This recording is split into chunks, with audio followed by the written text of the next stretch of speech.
अस्सलाम वालेकुम friends, hopefully आप ठीक होंगे और अपनी नॉर्मल लाइफ इंजॉय कर रहे होंगे। आज हम थोड़ा सा बात करेंगे एक्नी स्कार्स के ऊपर और क्या होते हैं, कैसे बनते हैं और what are the possible treatment options.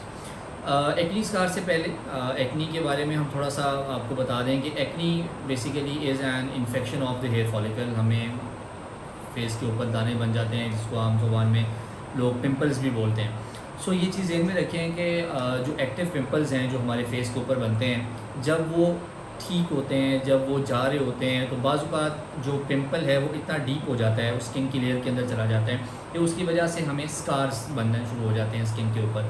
अब स्कार्स के बारे में दो तीन चीज़ें हमें क्लियर होनी चाहिए कि स्कार और पिगमेंटेशन दोनों डिफरेंट चीज़ें हैं, दोनों के ट्रीटमेंट के लिए ऑप्शंस भी अलग अलग हैं। स्कार असल में वो चीज़ है जिसको रूटीन में हम लोग खड्डे बोलते हैं। स्किन के ऊपर खड्डे बन जाते हैं, डीप स्कार्स होते हैं, उसमें मल्टीपल उसकी टाइप्स बनती हैं। और चूंकि ये खड्डे हैं, इसका मतलब है कि ये जिल्द की ऊपर वाली लेयर की निस्बत जो जिल्द की नीचे वाली लेयर है उसको ज़्यादा इन्वॉल्व करते हैं।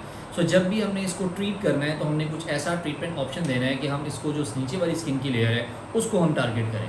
और अक्सर जब हमारे पास पेशेंट्स आ रहे होते हैं क्लिनिक में और एक्नी ये होती है, साथ उनको साथ स्कार्स भी होते हैं, तो पेशेंट की हद्दुल इम्कान ये कोशिश और ख्वाहिश होती है कि डॉक्टर साहब मुझे ट्रीटमेंट दें और साथ ही मेरी एक्नी भी ठीक हो जाए और स्कार्स भी ठीक हो जाए। मैनी टाइम्स ऐसा होता है, मरीज़ को समझाते हैं कि पहले हम आपकी एक्नी को ट्रीट करेंगे, उसके बाद हम आपके स्कार्स के ऊपर जाएंगे। लेकिन जब पेशेंट फॉलोअप में आते हैं तो वो जब उनको पता होता है कि एक्नी ठीक हो चुकी हुई है तो वो उसको बॉदर भी नहीं करते कि डॉक्टर साहब एक्नी ठीक हो गई है। रादर वो क्या कहेंगे कि डॉक्टर साहब ये निशान अभी तक इधर के इधर ही हैं। तो ये चीज़ पहले समझनी है कि हमारा ये जो दोनों प्रॉब्लम्स रिलेटेड है एक दूसरे से, इनका ट्रीटमेंट प्लान डिफरेंट है और इनका ट्रीटमेंट ऑर्डर है। और ऑर्डर ये है कि पहले हम एक्टिव एक्नी को ठीक करेंगे, उसके बाद स्कार्स का ट्रीटमेंट है। सो एक चीज़ तो क्लियर होगी कि जब तक हमारी एक्टिव एक्नी ठीक नहीं होती है, ideally we should not opt for the treatment of scars. फिर स्कार्स के लिए बड़े ऑप्शन हैं हमारे पास अवेलेबल मार्केट के अंदर जो हम करते हैं रूटीन में क्लिनिक्स के अंदर, जैसे माइक्रो नीडलिंग है जिसको आमतौर पे वैम्पायर फेशियल का भी नाम दिया जाता है। हम इसके साथ पीआरपी भी करते हैं, डिफरेंट सेरम्स कंबाइन कर लेते हैं। वी हैव लेज़र्स अवेलेबल, हम डिफरेंट टाइप के लेज़र भी इसके लिए परफॉर्म कर रहे होते हैं। अब एक और चीज़ जो हम फेस करते हैं मार्केट में पेशेंट्स के साथ, जो हमारा एक्सपीरियंस है वो ये है कि पेशेंट हमें आके बता रहे होते हैं कि डॉक्टर साहब मैंने माइक्रो नीडलिंग करवानी है, डॉक्टर साहब मैंने आप मेरा CO2 लेज़र कर दें, डॉक्टर साहब आप मेरे लिए जो है ना वो पीलिंग कर दें। अच्छा, ये बात ज़हन में रखें जो बड़ा इंपॉर्टेंट है पेशेंट पॉइंट ऑफ व्यू से, कि मरीज़ कैसे डिसाइड करेगा कि उसको किस चीज़ की ज़रूरत है। आपको माइक्रो नीडलिंग की ज़रूरत है, आपको फ्रैक्शन लेज़र की ज़रूरत है, आपको मैंने कोई मीज़ो थेरेपी करनी है, या मैंने कोई आपको ये पीलिंग करनी है। ये डेफिनेटली आपके जो कंसर्न क्वालिफाइड डर्मेटोलॉजिस्ट हैं, he would be the one जो कि आपको ये देख के बताए कि आपको ज़रूरत असल में किस चीज़ की है। सो एक तो ये ज़हन में रखिए कि कोशिश करें आप अपना एक नॉलेज ज़रूर गेन करें सर्च इंजन से, गूगल वगैरह से, सोशल मीडिया से, लेकिन सारे का सारा उसको खुद से अप्लाई ना करें। Give the time to the doctor, discuss करें उनके साथ और फिर जो भी आपके लिए बेस्ट प्लान है उसके साथ हम सामने आएंगे।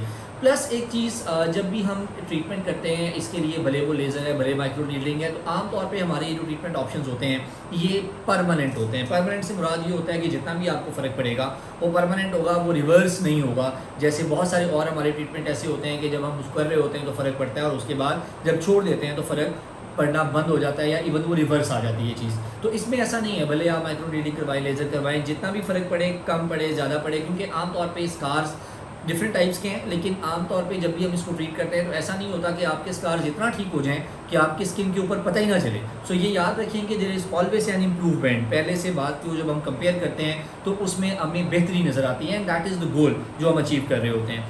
फिर स्कार्स के लिए जो एक्टिव ट्रीटमेंट्स हैं, भले ये जितने भी मैंने नाम लिए हैं इनमें से कोई भी करें, इनमें साइड इफ़ेक्ट्स एक तो करने वाले के ऊपर डिपेंड करता है। मैं हमेशा कहता हूँ कि you must go to some qualified dermatologist, कहीं भी आप हैं दुनिया में किसी भी हिस्से में हैं, तो जब आप स्किन के ट्रीटमेंट के लिए जा रहे हैं तो स्किन के कंसर्न स्पेशलिस्ट के पास जाएं। आमतौर पे जो लोग हम जा रहे होते हैं सैलून्स के ऊपर, अब उनका एक टिपिकल पैटर्न है, 2-3 माजून बनाई हुई हैं, वो सारे लोगों के लिए नहीं है। ये याद रखें, it is always a customize plan, customize treatment. आपके प्रॉब्लम आपके साथ वाले बैठे हुए बंदे से बिल्कुल डिफरेंट हो सकते हैं, आपकी स्किन टाइप आपके साथ वाले बंदे से बिल्कुल डिफरेंट होती है, तो हमने उसके मुताबिक उसको प्लान करके आपकी स्किन को ट्रीट करना है, ना कि मैंने सिर्फ स्कार्स को ट्रीट करना है या सिर्फ एक्नी को ट्रीट करना है। दूसरी बात यह है कि इन सब ट्रीटमेंट्स के बाद एक कॉमन मिस्टेक जो हमारे एंड के ऊपर, मैं उसको मिस्टेक तो नहीं कह सकता बिकॉज ऑफ द इग्नोरेंस, जो एक प्रॉब्लम हम फेस कर रहे होते हैं वो ये है कि जब हम स्किन की डीपर लेयर को टारगेट करने जा रहे हैं तो इसका मतलब है हम स्किन को थोड़ा सा डेलिबरेटली डैमेज कर रहे हैं और स्किन की सेंसिटिविटी को बढ़ा रहे हैं। तो हमने उस स्किन की हिफाजत नॉर्मल स्किन से ज़्यादा करनी है। तो जब भी आप अपनी एक्ने स्कार्स का ट्रीटमेंट करवाएं, काइंडली अगले हफ्ता 10 दिन स्ट्रिक्ट अवॉइडेंस रखें सन एक्सपोजर से। इसी तरह फीमेल्स के लिए किचन में जाना, आग के करीब जाना, इस चीज़ को अवॉइड करना बड़ा ज़रूरी है, क्योंकि इन सब प्रोसीजर्स के बाद पिगमेंटेशन के चांसेस होते हैं और वो टोटल डिपेंड करता है कि आपकी सन प्रोटेक्शन कैसी है, आपकी हीट अवॉइडेंस कैसी है।